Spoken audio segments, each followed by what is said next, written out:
Saudara, kita ke sorotan lain, Gubernur Papua nonaktif Lukas NMB kembali menjalani sidang lanjutan kasus suap dan gratifikasi di Pengadilan Tipikor Jakarta hari ini. Agenda sidang mendengarkan keterangan saksi meringankan bagi terdakwa Lukas NMB. Ada 3 saksi meringankan yang diajukan pihak NMB dan kuasa hukumnya, namun hingga sidang dimulai baru 2 saksi yang hadir. Mereka adalah ahli hukum tata negara Muhammad Ruliandi dan juga ahli keuangan negara perhitungan kerugian negara Eko Sembodo.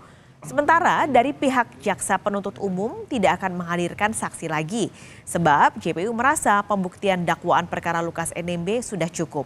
Dalam perkara ini, Lukas NMB didakwa menerima suap dan gratifikasi senilai 46,8 miliar rupiah. Uang tersebut diduga diterima sebagai hadiah yang berkaitan dengan jabatannya sebagai Gubernur Papua 2 periode tahun 2013 sampai 2023. Kita menuju ke Pengadilan Tipikor Jakarta, jurnalis Kompas TV Renata Panggalus sudah siap dengan laporannya. Renata, pendapat apa yang disampaikan saksi ahli meringankan soal kasus suap dan gratifikasi Lukas NMB ini? Ya, Paskalis dan juga saudara, sejauh ini sudah ada 2 hal yang disampaikan oleh 2 ahli dari 3 ahli yang dihadirkan oleh pihak Lukas NMB, yang dimana kalau bisa saya jabarkan, untuk ahli pertama yakni ahli hukum tata negara Muhammad Ruliandi menyampaikan tumpang tindih antara Undang-Undang Tipikor dan juga Undang-Undang Administrasi Pemerintah.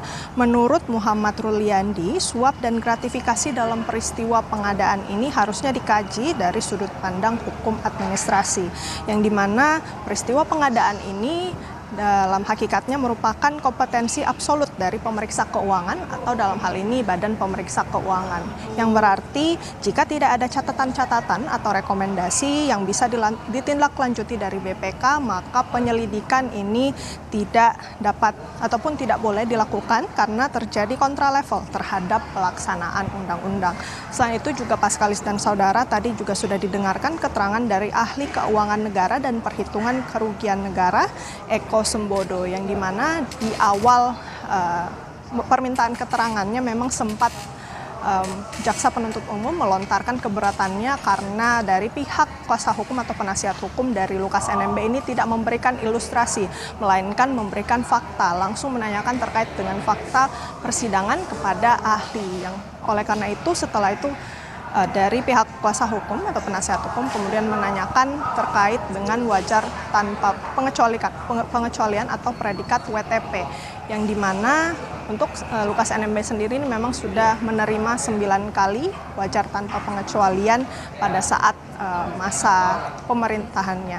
Nah, tadi sempat disampaikan oleh Eko Sembodo terkait dengan predikat WTP ini, yang kalau dijabarkan tadi secara administrasi apabila seluruhnya ini sudah diadministrasikan dengan baik sesuai dengan peraturan yang berlaku, kemudian pertanggungjawabannya sudah masuk dalam laporan hasil pemeriksaan ini, kemudian pemerintah daerah bisa mendapatkan predikat wajar tanpa pengecualian.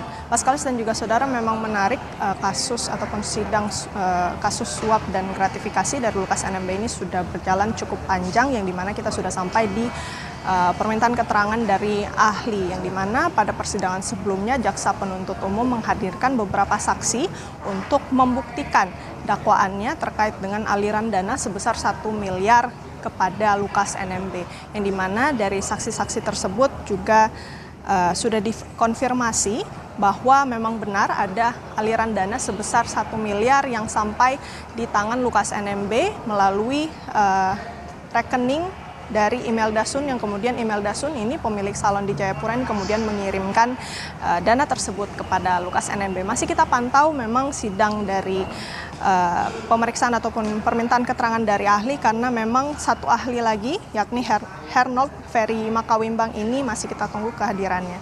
Paskalis. Renata Panggalus, terima kasih melaporkan langsung dari Pengadilan Tipikor Jakarta.